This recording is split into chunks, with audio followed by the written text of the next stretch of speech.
My name is Bill Haley, and this is for the Facebook page called Competitive Representative Agency. So if you're watching this on a different platform, please look at try to find the Facebook page called Competitive Representative Agency and start making comments in there. Hopefully I'll have a lot of videos up by then, and we can comment on a lot of those, plus just text and different things explaining this. So I think we should make this reform within our government. And I have it within Haley 2024 within the structure of a lot of different reforms, about a couple dozen major reforms. But this is a big one, and I want to see this more. This can be done on its own, don't get me wrong, but this will help tremendously. So let's go through 7 or 8 bullet points here, and we'll go through here. This is changing how Americans are represented in government, how you correspond with government, how you say what your values are and how you are represented in government. Our current representatives, our House of Representatives, bad name for them because they do not represent almost anybody within their district. Yeah, people vote for them, but a lot of times it's the lesser of two undesirable options, and it's not always regarding all the different aspects.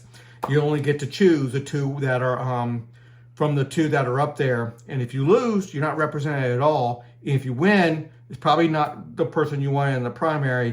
And if it was somebody you wanted in the primary, you still only have the couple of options that you had there. It's probably not the best way of getting represented. If you might like them for the police policy, but not their welfare policy. You might like them for education policy, but not their currency policy. There's a lot of ways you want to be governed. So let's change how we are represented. So they actually represent you. They have your best interests at heart. You give your support to them, saying, I want higher taxes or I want lower taxes. I want more benefits or I want less benefits. I want this policy versus that policy. I want a stronger criminal sentences for people who do murder or rape. You can do what you tell your representative to represent you, and that's what they're going to do. So, with my policy, at least, I want to go down to you have to have at least 5% of your fellow citizens.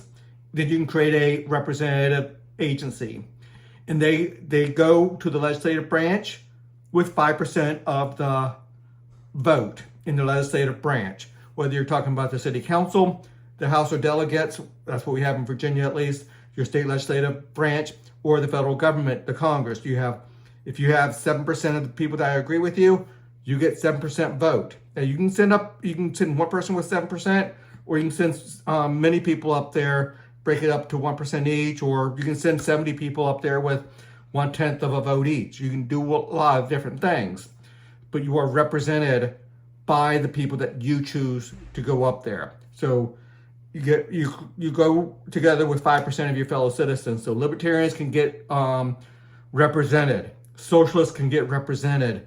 You don't have to wait. They are actually looking after your interests, your opinions to the greatest degree possible. I know it can go down much lower, 1%. Why stop at 5%? Because we have to be able to know these things. They have to be big enough. There's negative externalities if they go too small. And I chose 1%. I mean, I chose 5%. And you can get 5 groups that have 1% each, get above that 5% threshold, and send 5 representatives up there with 1% power each, if you want to. But that's within your group. So you group together with similar values, but there are still some divisions in there. So you can still have 5 or 6 divisions go together and say, this person came with 0.9% of the vote. This person came with 1.1. This one came with 2.2. They're under 5, but they join together and they send up representatives to the Congress, to the state legislative branch, to the city council, still being represented. So you can, but you still have to manage it within your 5% group. So it can happen. So it's very, you actually get represented where you don't get represented now. I'm represented by a Democrat right now, where I was in the Congress. I didn't agree with that person almost any. I'm represented by a Republican now, barely get represented with less than 10% of what I want. State delegate, it could be a Republican, it could be a Democrat. I'm not getting represented because they're not looking after my interests, my opinions. They're not looking after me. They're looking after getting elected to the next election. They're looking after themselves. They might be looking after some people, and they can claim that they are, but it's not my opinion. They're not voting for the budget I want. They're not voting on the policies I want. So I'm not being represented. With this, as long as I can get 5% of the people or group people up together to say, and then send up my representative representing me. So it's important. In the current election process of one representative for everyone in a geographic district. So for the federal government, I could be in a group with people from all over the country, from Alaska to Oregon to Massachusetts to Florida, as long as they go with that one small group of values. We get above that 5%. Again, I told you how we can go with lower than 5%. You just have to manage it within your group of over 5%. So once you group together with all your people, you are represented by that one representative or multiple representatives. Like I said, if you have 11% of your people in your group, you can send 11 people with 1% each. You can send one person with all 11%. You can do it any way you want to. You can send 1,000 people with 1/1000th of that 11% total. You can do whatever you want to, but you are represented. I mean, you can send up one representative to deal with prison policy, and one representative to deal with education policy, one representative to deal with something else. And when that vote comes up, the instructions are to those people. I'll be dealing with the military budget. Or I'll be dealing with officers. Or I'll be dealing with laws surrounding the courts and stuff like that. I have different reforms within Haley 2024 to do that. I separate all government power into 30 sectors, but that's not this reform. That's another Facebook page. It's on my website. So, but let's keep on going. But this representative agency can do that. There's a lot of power in there. You're actually being represented. So I put the margins between 5 and 20%. If you get a group of people who says this is 30% of the people, they want to be represented by one government, I'll just split it in two. It's no big deal. Two with 10 to 20% there to gather all your 30%. So officially they just have to be separated, but they can work closely together. You can integrate them together almost. So you can integrate them together, but officially I want between 5 and 20 just so proper separation can be done. Okay, 5 to 20% of citizens can officially create a representative agency, and then you are represented. That's your ticket into government. That's your pathway into government to a large degree. To send their representatives to the legislative branch and represent its members in the vote for the top executive, so president, governor. So how is that going to work for the vote for president, vote for governor? There's a couple different ways. Your representative agency can say, look, we are going to go with somebody like Ron DeSantis or Bernie Sanders or AOC or Newt Gingrich or whoever, Republican, Democrat. I'm not discussing that now. Whatever your group is deciding, you can say this group is going to go with that one and all of our weight's going to be put in there. Or they can say you get an individual vote for it. And then we'll send up, if we have 10% and 60% of our people choose, let's say, Barack Obama and 40% of our people choose Hillary Clinton, then, well, one gets 60%, 6% of the vote, one gets 4% of the vote, and they send that up. But that's not good strategy. You might want to say, okay, within our group, we're going to pick one, have a vote within just the membership of that group, and then the full weight goes behind Ron DeSantis or whoever the case may be. And that can change. You can keep on coming back and voting once things happen. Somebody drops out of the race, you can have another vote. That can happen. They'll probably have secure online bank level security type of voting where you can do that. And if you don't like how it's done, you think it's crooked, go to a different representative agency where you go do it by paper ballot, whatever the case may be. But at some point, you're gonna have to trust the people that are representing you. And if you don't like the results, you're allowed to switch. You might have a 1-year contract with them or whatever, but you're allowed to switch.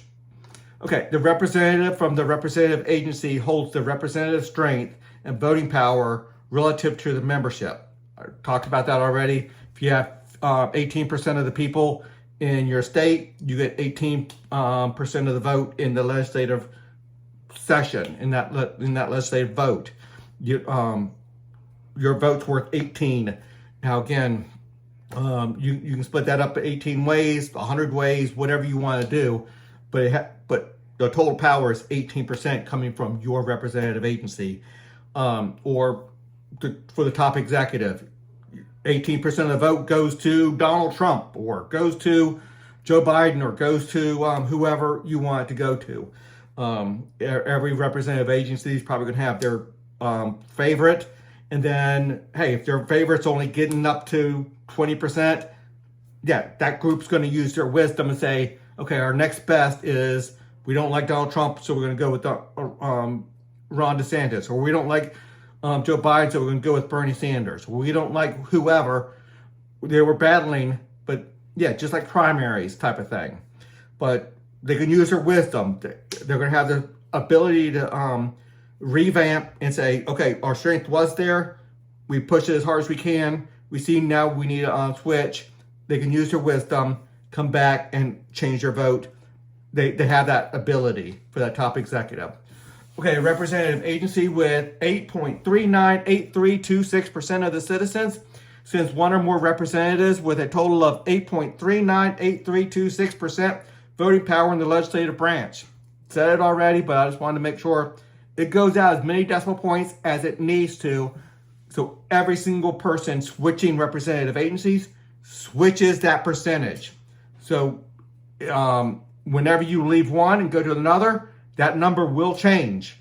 Unless somebody else goes in there opposite of you, whatever. But if you're the only one that changes, that number does change. You pull your representation away from one, give it to the other. So your representation does matter, and you might not be that 0.00001 that is going to make the jump from one person getting elected over to another. Maybe not, but remember, you're still getting your representatives from your representative agency, having your power. So for Congress, you have your representative. For executive, it might not make that big of a difference. Well, that 0.00001 for the presidency might not make that big of a difference. You might not be but for the legislative branch, yeah, that makes a difference. Representative agencies can start taking over government responsibilities such as, okay, this is important. I want representative agencies to be your doorway into a lot of government services. Now, with other government reforms, I have competitive governance and a lot of different things, but that's not this reform. But I want this representative agencies because they're going to be official. They're going to be legalistic. They're going to have binding bylaws. There will be government agencies that have to abide by the rules, abide by the laws. They can start taking over such responsibilities as identification, police oversight, criminal records. I know government doesn't get into government does get into criminal records. They do. Medical records, you can say they don't, but in a large way with Medicaid, Medicare, the amount of stuff the government pays for, they're in your medical records. Financial records, all the stuff about your credit score and those credit agencies, that can be your information can be held by your representative agency securely. So it's going to be important to pick the right one that's going to give yours that privacy it deserves. It can be the one collecting your taxes. So it could be the IRS. You have to still pay your taxes. They can fight for your rights, but taxes still have to be paid. dealing with citizenship and identification, ownership, as well as others, your doorway to any of the government benefits, whether, hey, I'm having a hard time getting this benefit or that benefit, or getting this done through this Social Security Administration. Well, this representative agency can be your doorway. So let's say you have 11% of the citizens. Well, they might send over 11% of the workers to work in Social Security Administration, and it will be those 11% dealing with their members. So that can happen. Now, other reforms, I go further. I go much further. They will have the real authority to fight for civil liberties. Highly important to understand. So there's a lot of police abuse or talk of police abuse out there, and your representative agency will have real authority, real just power within the system to make something happen when civil liberties are violated. So you can go to your representative agency, where right now there's people who go to their state delegate or their city councilman or their congressman, and they just blow them off, or they didn't vote for them, or so they don't give them that service, or whatever the case may be. But when that representative agency knows that, hey, this person can leave and I'm going to get less money to deal with what we deal with, then we're going to fight for their civil liberties. So they're there to fight for civil liberties. So there's a lot more to it than all this. But hey, 16, 17 minutes on this video. A lot more to see on Haley2024.org. And when you get there, you're going to say, wait a minute, what's all this other stuff? It's a couple dozen major reforms. Competitive representatives are just one of the reforms. So I've made its own Facebook page with just this one reform, but there's a lot more out there. Please consider a donation through my website. Until the next video.